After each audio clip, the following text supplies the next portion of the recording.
আজকে তোমাদেরকে যেটা বোঝাচ্ছি সেটা হচ্ছে তোমাদের ইউরোপের ইতিহাসে ফ্রান্সের একটি ঘটনা, ফেব্রুয়ারি বিপ্লব। ফেব্রুয়ারি বিপ্লব হয়েছিল ইউরোপ মহাদেশের ফ্রান্স বলে একটি দেশ রয়েছে, সেই দেশে। এই ফেব্রুয়ারি বিপ্লবের আগে একটি বিপ্লব হয়েছিল যেটির নাম হচ্ছে জুলাই বিপ্লব। এই জুলাই বিপ্লবের সময় দশম চার্লস ছিল রাজা। দশম চার্লস ছিল ফ্রান্সের রাজা।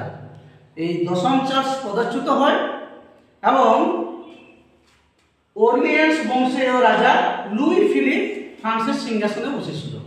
তারপরে বিভিন্ন কারণে, বিভিন্ন ত্রুটি বিচ্যুতির কারণে কি হয়, ফেব্রুয়ারি বিপ্লব হয়েছিল।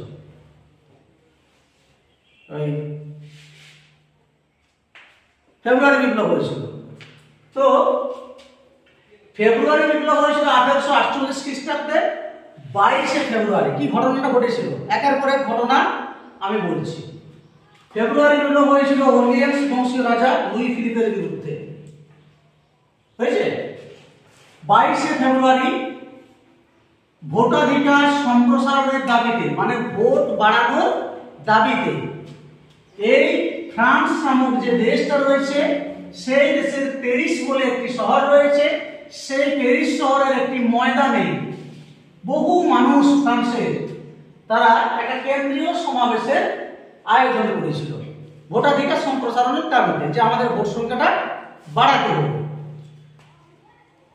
প্রধানমন্ত্রী এই লুই ফিলিপের, ফ্রান্সের যে রাজা লুই ফিলিপ অর্লিয়েন্স বংশীয়, তার যে প্রধানমন্ত্রী তার নাম হচ্ছে গিজো।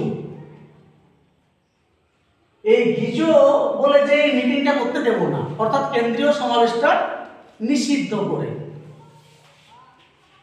তখন এই যে যতজন মানুষ গেছিল তারা এই ক্ষুব্ধ জনতা কি করে, সবাই প্রধানমন্ত্রী গিজোর যে বাসভবন, সেই বাসভবন আক্রমণ করে। বাসভবন যখন ক্ষুব্ধ জনতা আক্রমণ করে, তখন এই প্রধানমন্ত্রী গিজোর যারা এরা সিকিউরিটি গার্ড, কারারক্ষী, এদের গুলিতে বহু মানুষ হতাহত হয়। এবারে হতাহত হওয়ার ফলে কি হয় না, বহু মানুষ আবার ক্ষুব্ধ হয়ে যায়। 23শে ফেব্রুয়ারি সবাই বলে লুই ফিলিপের পদত্যাগ চায়। তার মানে লুই ফিলিপের পদত্যাগ দাবি করে 23শে ফেব্রুয়ারি। এবং এই বিদ্রোহে যোগদান করেছিল ফ্রান্সের যে উদারপন্থী দল আছে, উদারপন্থী দলের সমস্ত সদস্যরা, সমাজতন্ত্রী দলের সমস্ত সদস্যরা, প্রজাতন্ত্রী দলের সমস্ত সদস্যরা সবাই যোগ দিয়েছিল।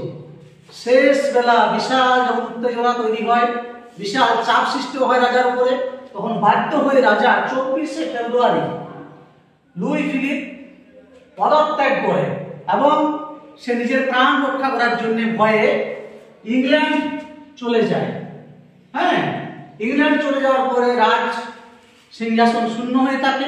সেই সময় উদারপন্থী এবং সমাজতন্ত্রী এবং প্রজাতন্ত্রী, বিশেষ করে যারা বিশেষ ভূমিকা নিয়েছিল সমাজতন্ত্রী এবং প্রজাতন্ত্রী, এরা যৌথভাবে যুগ্মভাবে প্রজাতন্ত্র প্রতিষ্ঠা করলো 26শে ফেব্রুয়ারি। যারা অনার্সের স্টুডেন্ট বিশেষ করে, তাদের তো অত্যন্তই কাজে লাগবে। ভালোভাবে তোমরা মন দিয়ে পড়ো, মন দিয়ে শুনো, কথাগুলো অত্যন্তই গুরুত্বপূর্ণ। ইতিহাসটা ভালোভাবে উপলব্ধি করো, ভালোভাবে বোঝার চেষ্টা করো, ইতিহাসকে গভীরভাবে উপলব্ধি করার চেষ্টা করো। যেটা বুঝলে সেটা খাতায় লিখতে শুরু করো।